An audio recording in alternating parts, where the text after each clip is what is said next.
Proverbs chapter 5. My son, pay attention to my wisdom. Lend your ear to my understanding, that you may preserve discretion, and your lips may keep knowledge. For the lips of an immoral woman drip honey. Her mouth is smoother than oil, but in the end she is bitter as wormwood, sharp as a two-edged sword. Her feet go down to death, her steps lay hold of hell.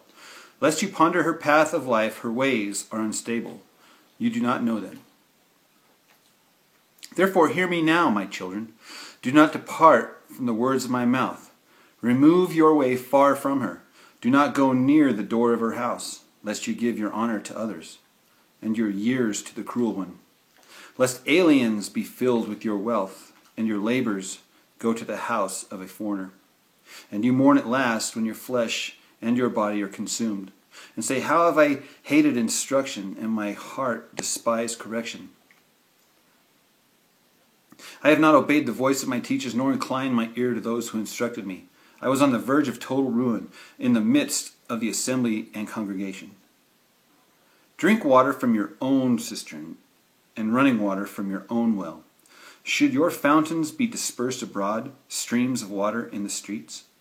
And let them be only your own, and not for strangers with you.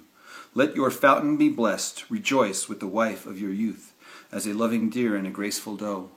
Let her breast satisfy you at all times, and always be enraptured with her love.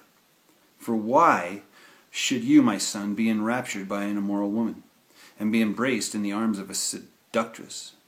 For the ways of man are before the eyes of the Lord, and he ponders all his paths. His own iniquities entrap the wicked man, and he is caught in the cords of his sin.